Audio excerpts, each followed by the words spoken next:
Le grand-père est venu chercher son petit-fils le week-end, a ouvert le réfrigérateur et l'a trouvé vide.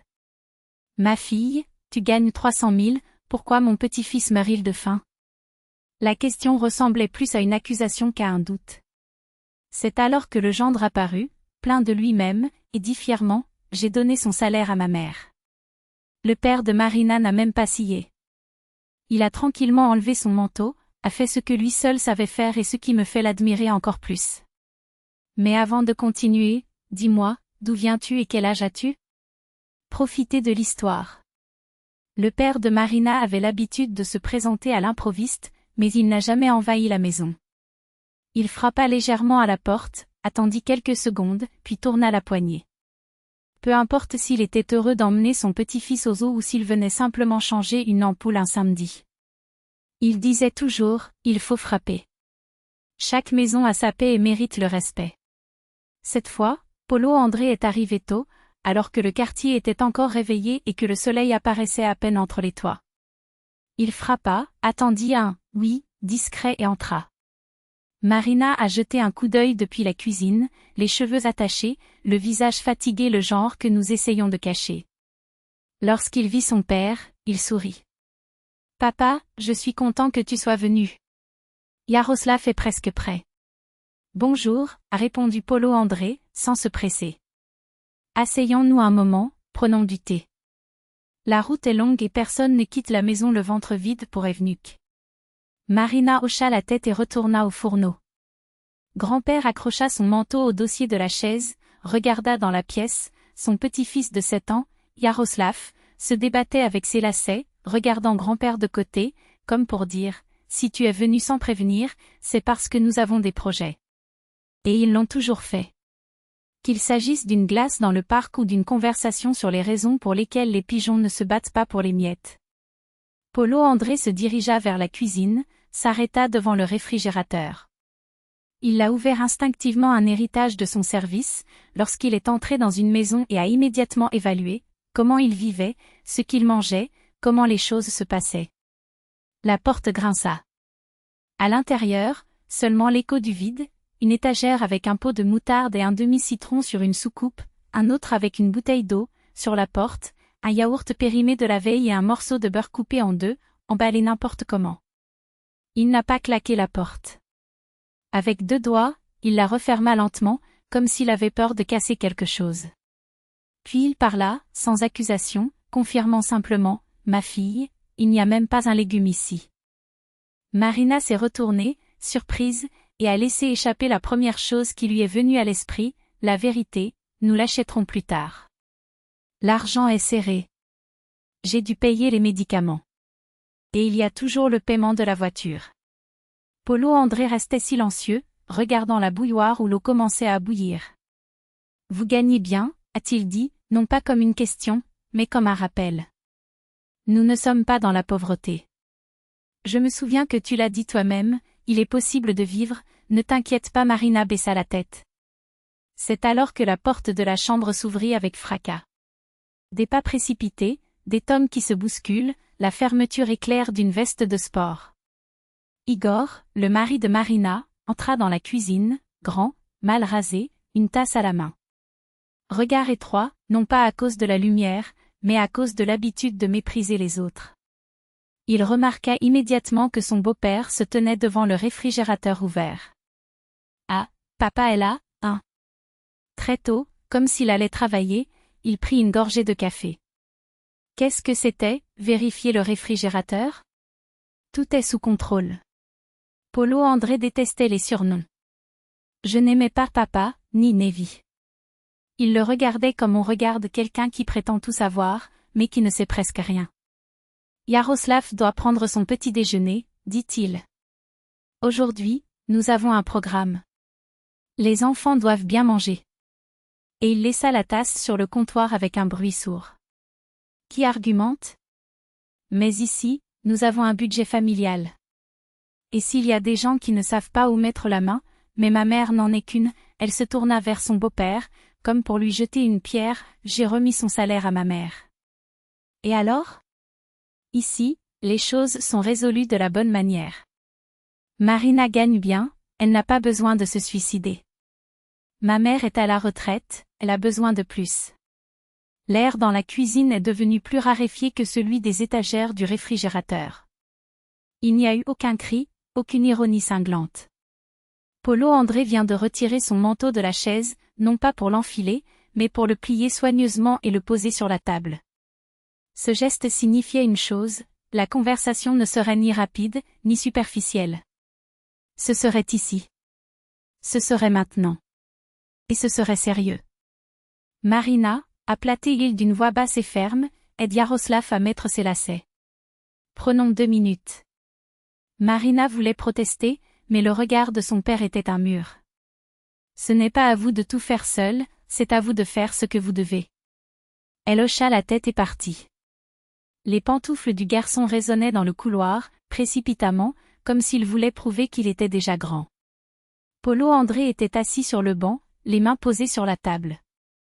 Igor resta debout, prétendant que la décision de rester là lui appartenait. « Écoute bien, dit le beau-père, et je vais te demander juste une fois, vraiment, de quoi vis-tu » Igor rit, comme si la question était absurde. « Travail ? Vous savez à quel point c'est difficile, n'est-ce pas ? Je fais quelques petits boulots. Mais nous sommes une famille, et la famille s'occupe des maillons les plus faibles. Ma mère est le maillon faible et c'est moi qui en prends le poids. Les médicaments coûtent cher, Marina ne peut pas les dépenser seule. La médecine est nécessaire, a reconnu Polo André. Alors faisons comme ça. Donne-moi les cartes de Marina maintenant. Tout le monde avec vous et toutes les cartes supplémentaires liées à leur compte. Ensuite, j'emmène ma fille et mon petit-fils à la banque. Bloquions l'accès, fixons des limites. En tant qu'homme et père, vous obtenez un emploi. Un vrai travail. Les questions financières de ma fille et de mon petit-fils seront décidées par elle. Pas pour toi. À partir d'aujourd'hui. Avez-vous compris ? Igor renifla. Cette maison est à moi. Je suis responsable. Et ce n'est pas vos affaires où Marina transfère son argent. C'est mon petit-fils, répondit sèchement Polo André. C'est ma fille. Tant que tu vis ici. Je vois à quel point tu es un mari. Un livreur d'argent pour sa mère. Je le répète, les cartes. Sur la table. Maintenant. Igor s'étouffa de colère, mais ne résista pas longtemps. Les rires s'éteignirent lorsque le regard de Polo André devint une lame, droit, sans ciller.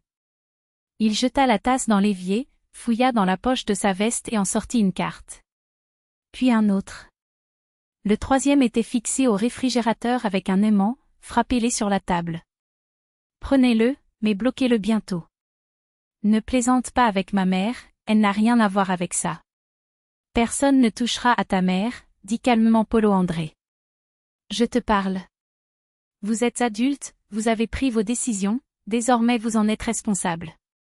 C'est simple, allons à la banque. Restez ici et réfléchissez à la façon dont vous allez vivre la prochaine fois que nous parlerons. Et encore une chose, pendant que nous sommes à la banque, vous allez à l'épicerie. Marina laissera une liste. Les enfants mangent de la vraie nourriture. Compris ? Igor voulait répliquer, il voulait lancer des mots lourds, mais il s'étouffait avec sa propre arrogance. Le regard de l'homme ne permettait pas de réponse. Non pas à cause de l'âge, mais à cause de l'autorité de quelqu'un qui sait ce qu'est la responsabilité. Marina revint avec son manteau sur le bras. Yaroslav sortit en courant de la pièce, fier, avec son sac à dos sur le dos, comme s'il partait en expédition. Polo André prit les cartes sur la table, les mit dans sa poche et tendit la main vers sa fille. Avant de partir, il s'est retourné. « Gardez la liste, dit-il, simple. Il a de l'argent. Vous savez où le trouver. Il est maintenant temps de se rappeler où acheter de la nourriture. » Marina a rapidement griffonné sur le papier, du pain, du lait, des œufs, de la poitrine de poulet, du riz, des pommes, du fromage, du beurre, des légumes, des biscuits pour Yaroslav. Il posa le drap sur la table. Igor a pris le papier et c'est alors qu'il s'est rendu compte que, pour la première fois, il n'avait plus le contrôle. Une étrange ombre traversa le visage d'Igor. Honte. Stupéfaction ? Il ne s'était pas attendu à ce qu'il lui parle ainsi, pas de cris, pas d'accusation, juste une clarté qui faisait plus mal que n'importe quel sermon. À la banque, tout est allé vite. Polo André est resté silencieux tandis que Marina discutait des détails avec le préposé, d'une voix ferme pour expliquer les limites, les cartes supplémentaires, les blocages de sécurité. Il a signé la demande d'annulation de toutes les copies, activé les notifications pour tout mouvement suspect, ajouté 2 couches de mots de passe au service bancaire par Internet. Lorsqu'il regarda son père, il se contenta de hocher la tête, juste comme ça. Puis ils entrèrent dans le supermarché. Polo André poussait le chariot avec une lenteur volontaire, comme si chaque objet était une promesse. Pâte de blé dur, boîte de thon, un pot de miel, 2 kilos de pommes de terre, carottes, oignons, kéfir, fromage frais. Marina regardait en silence. « Papa, murmura-t-elle, tu fais tout bien. Ne vous battez pas avec lui. C'est de ma faute. Je n'ai pas fait attention. » Non, répondit-il sèchement. C'est la faute de celui qui vous l'enlève des mains. Ce n'est pas de votre faute si vous faites confiance. Je suis là.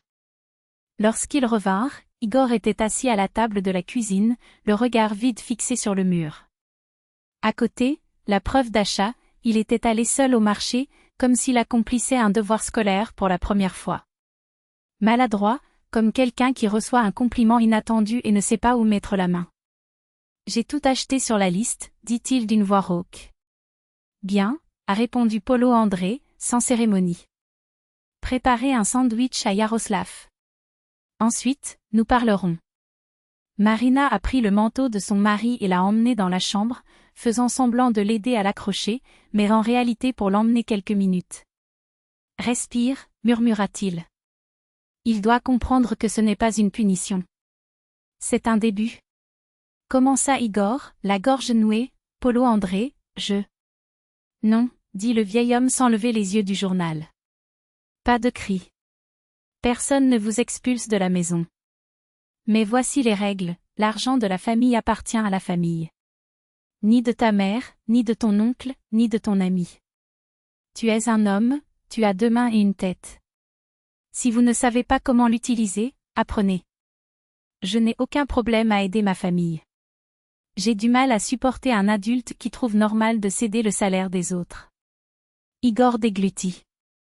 Je vais trouver un travail. Je ne suis pas inutile. Je sais, a reconnu Polo André.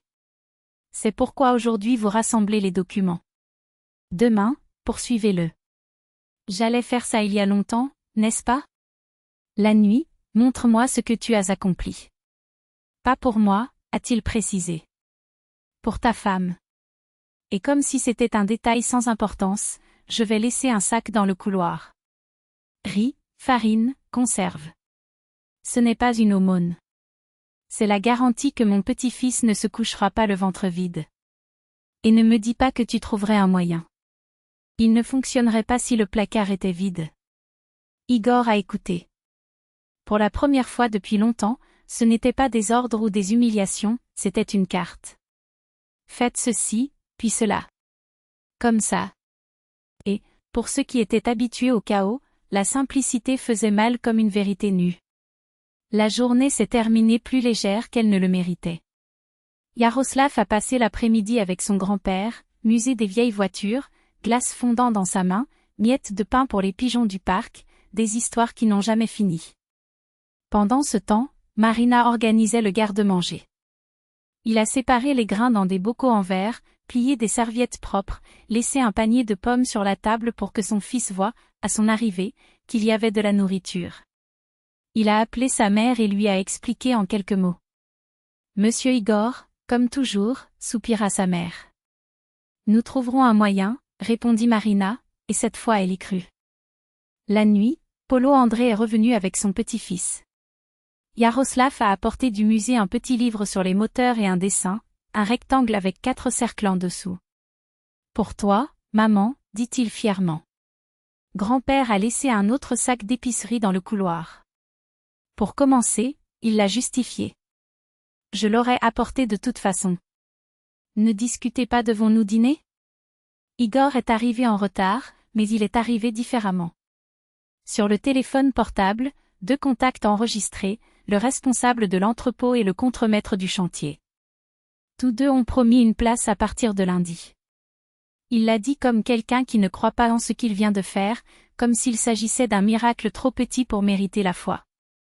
J'y vais demain, ajouta-t-il en avalant le thé trop chaud. Le matin. Je commence par le dépôt. C'est vrai, Paulo André a approuvé. Ne lâchez pas prise au milieu. Et encore une chose, demain à 9 h, je viendrai. Je vais emmener Yaroslav chez le médecin, mais j'ai rendez-vous. Marina, prépare ta carte et ta carte de plan. Igor, tu t'en fous. Igor secoua la tête. Lorsque Paulo André se leva pour partir, il enfila son manteau avec une lenteur presque cérémoniale. Ce geste ne signifiait plus parler. Cela voulait dire que maintenant c'est à toi de décider. À la porte, il s'inclina légèrement et dit, sans se presser, je suis là. Mais c'est ta vie. Je ne vais pas vivre à ta place. Mais ses limites demeurent. Merci, papa, répondit Marina. J'ai compris. Les jours suivants suivirent un nouveau rythme. Igor s'est effectivement présenté à l'entrepôt.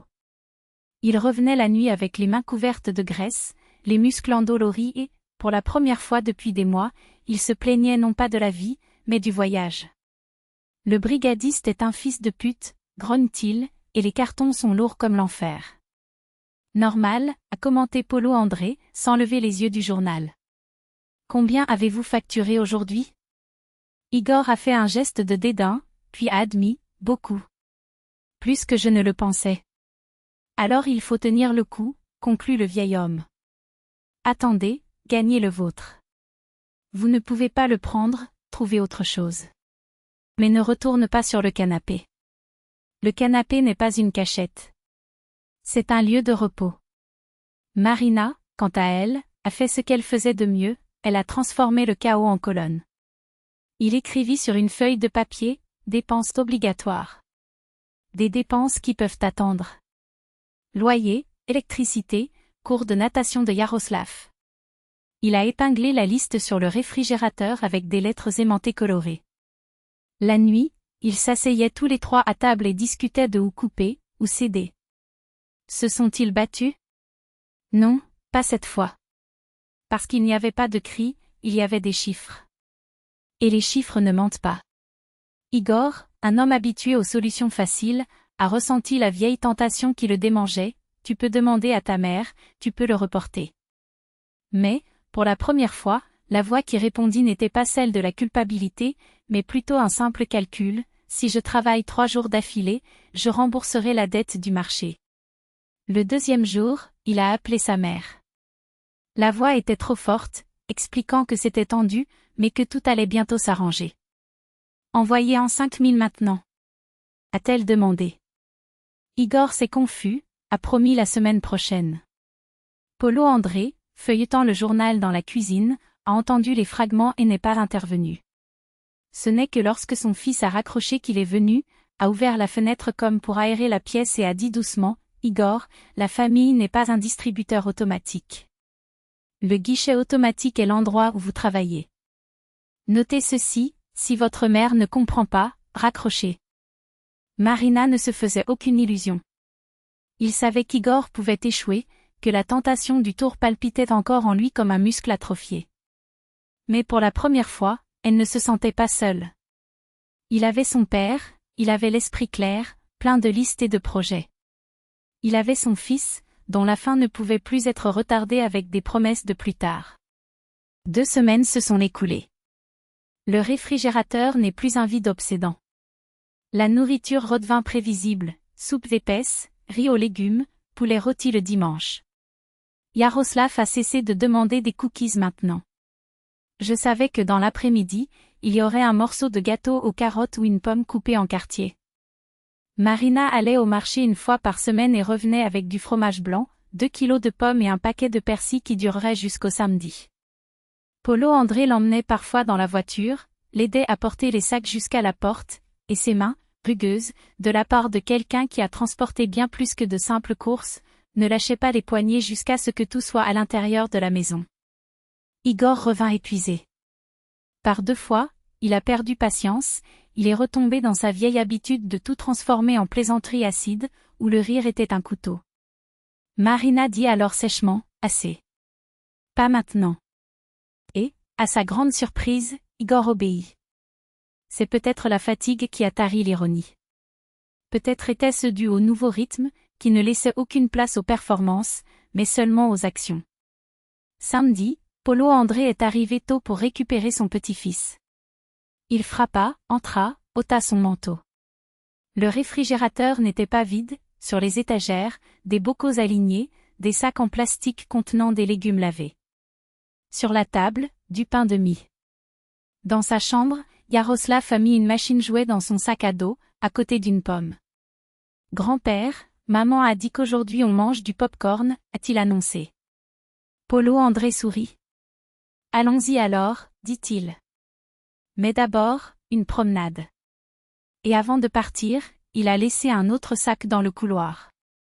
Pour la semaine prochaine, il l'a justifié. Il n'est pas présent. C'est un investissement. Marina enfila son manteau, baissa la tête et quitta la pièce. Il s'approche de Polo André avec un geste inattendu, il lui tend la main. Merci, dit-il.